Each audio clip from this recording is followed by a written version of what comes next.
The man who is about to run the most powerful central bank on the planet disclosed under oath that he holds over $100 million in personal crypto investments. Not a tweet, not a rumor, a 69-page government ethics filing. Solana, dYdX, Bitcoin Lightning Infrastructure, Bitwise Asset Management, 20 crypto positions buried across fund vehicles.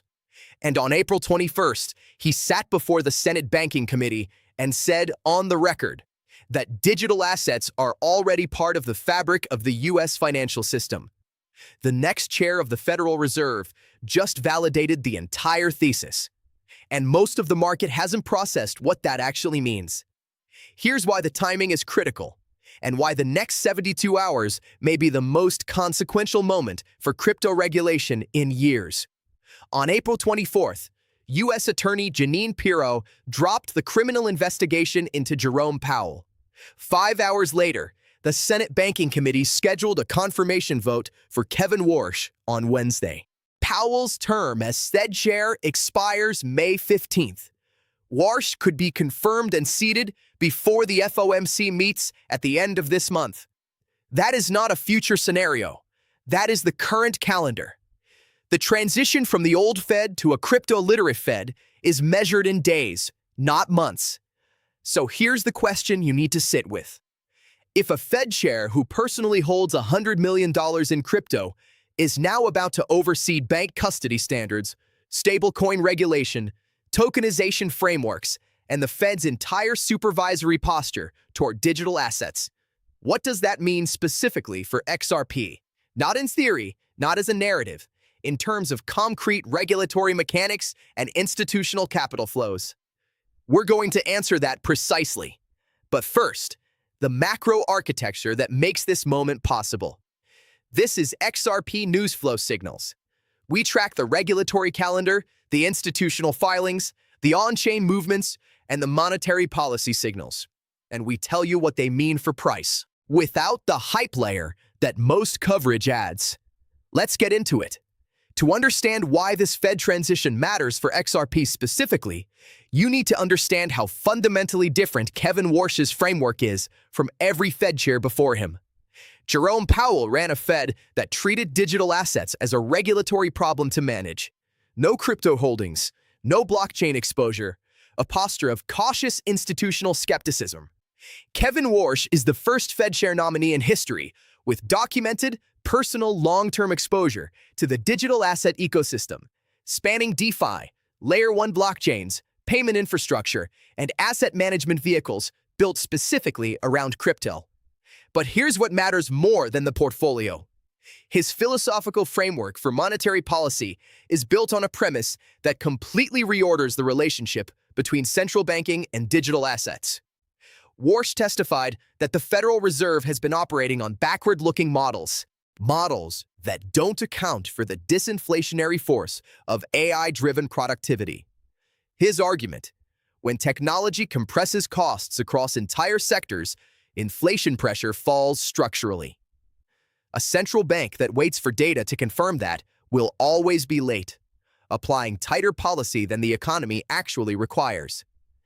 He compared the current moment to Alan Greenspan's decision in the mid-1990s to hold rates steady despite conventional inflation models signaling otherwise.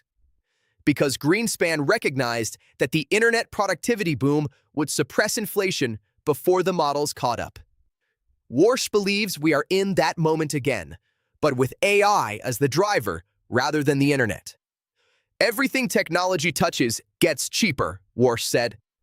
If you wait for the data to confirm productivity gains, you're already behind. That single framework, if embedded into Fed policy, changes the rate environment, the liquidity environment, and the risk appetite environment that XRP and every other digital asset trades within. But that's not even the biggest story here. What I'm about to show you next is the detail that almost no coverage connected properly. And it has direct, specific implications for XRP's regulatory status. That's next. Let's be precise about what Warsh actually said and what he holds, because the nuance here matters enormously. When asked during the hearing by Senator Cynthia Lummis about incorporating cryptocurrencies into the broader financial system, Warsh's response was direct. Digital assets are already part of the fabric of our financial industry.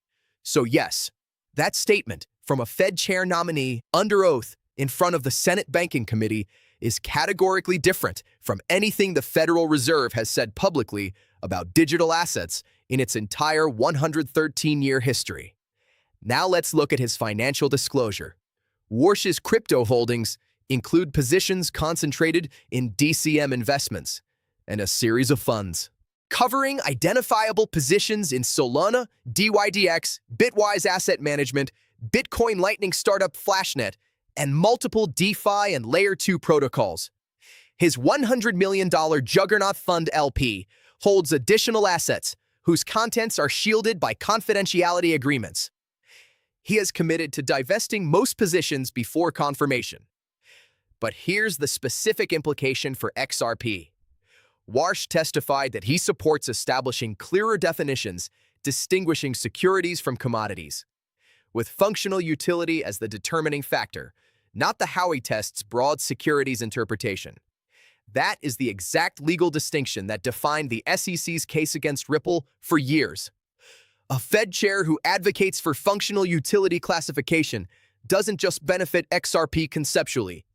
It accelerates the regulatory framework within which the Clarity Act's XRP commodity classification becomes embedded in supervisory practice. And beyond classification, Warsh's stance on the Fed's supervisory posture toward bank custody of digital assets is the gateway for what would be the largest single catalyst for XRP demand. Regulated commercial banks holding and settling in XRP under a Fed-approved framework. Right now, banks cannot custody digital assets at scale without clear Fed supervisory guidance. Warsh is the first potential Fed chair who might actually issue that guidance. He also stated clearly that he would not allow the Fed to launch a CBDC, which removes the primary competitor to private sector digital payment infrastructure like the XRP ledger from the Fed's own agenda. Now, before you read all of that as a clean bull signal, there's a catch. And if you don't understand it, you could misread this entire setup. Because Warsh's macro framework is not traditional monetary easing, and the distinction matters significantly. That's next. Warsh's monetary framework has a name in markets: rate cuts without quantitative easing, or QT for cuts. Here's what that means in practice. The easing cycle under Powell drove XRP to $3.65 late last year because it created two things simultaneously: lower rates and expanding liquidity through balance sheet growth. That combination, cheap money flooding into risk assets, is the classic crypto bull environment. Warsh wants to do something different. He advocates for lower interest rates to accelerate AI-driven productivity, but simultaneously plans to shrink the Federal Reserve's balance sheet, currently at $6.7 trillion. This combination creates what analysts call rate cuts without quantitative easing. Investors get cheaper borrowing costs, but lose the liquidity flood that historically amplifies crypto rallies. Bitcoin and XRP's initial reaction to the Warsh nomination reflected this. Bitcoin dropped 6% when Trump first mentioned Warsh's name, and XRP fell over 15% in the same week. XRP ETF inflows slowed from $1.16 billion in November-December 2025 to just $88 million over the first 3 months of 2026. So the honest read? Warsh is pro-crypto philosophically, but his macro framework reduces the speculative liquidity that drove the prior bull cycle. What replaces that driver, if the Warsh thesis plays out, is structural institutional allocation. Capital entering XRP not because money is cheap and flowing everywhere, but because regulatory clarity and bank custody frameworks make XRP a compliant, auditable settlement asset for institutional portfolios. That is a fundamentally different buyer base than retail FOMO, and it creates a fundamentally different price floor. And that brings us to the part most channels won't connect. because it requires building a bridge between the confirmation vote happening this week, the Clarity Act timeline we covered in our last breakdown, and the specific institutional mechanics that make XRP's next move structurally different from the last one. That's exactly where we're going. 3 events are converging in the next 3 weeks. None of them alone moves the market. Together, they represent the tightest window of macro alignment XRP has faced in 2026. Event 1. Warsh confirmation vote. Wednesday, April 30th. The Senate Banking Committee scheduled the vote after U.S. Attorney Jeanine Pirro closed the criminal investigation into Powell on April 24th, removing the primary hold Senator Thom Tillis had placed on the confirmation process. Republicans hold a 12-10 advantage on the committee. Tillis himself said he otherwise supports Warsh. Let's get rid of this investigation so I can support your confirmation. With the DOJ probe closed, Tillis's hold is functionally removed. Event 2, FOMC meeting, April 28th and 29th. This is the final FOMC meeting under Powell's leadership.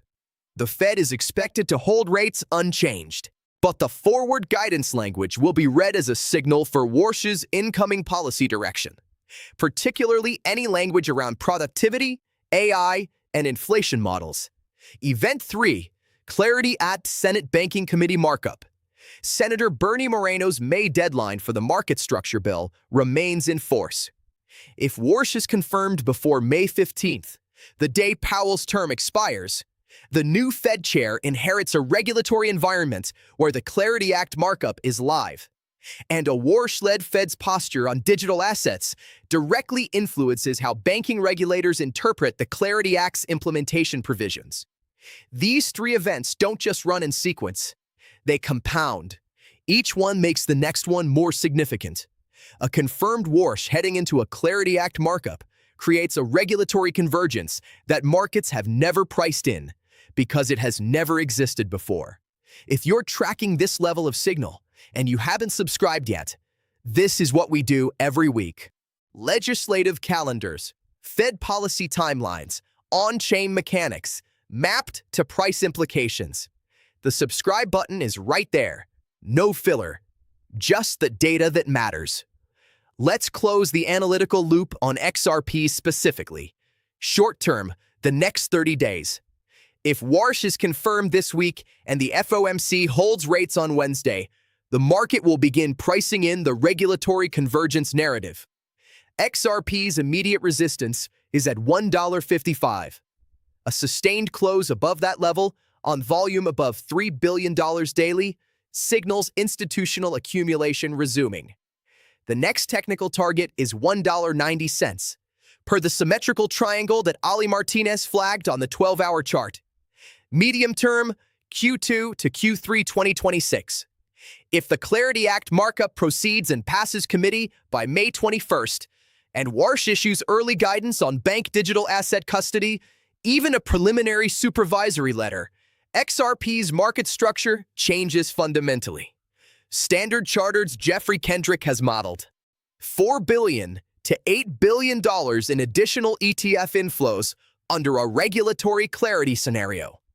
That capital entering a supply-compressed asset, where exchange reserves are at a 7-year low of 1.7 billion XRP, produces a non-linear price response. Long-term, the Warsh Fed as an institutional gateway. If Warsh's supervisory framework opens bank digital asset custody and the Clarity Act embeds XRP's commodity classification in statute, the gateway for regulated commercial banks to settle in XRP becomes operational. Ripple's Federal Reserve Master Account application, which has been pending, gains a dramatically different regulatory reception under a Warsh-led Fed than it had under any previous leadership. The XRP Ledger's quantum resistance roadmap, its DTCC clearing integration through Ripple Prime, and its real-world asset tokenization milestone of $3.5 billion, all of that infrastructure exists. What it needs is a Fed that will allow banks to use it. Here's where everything lands.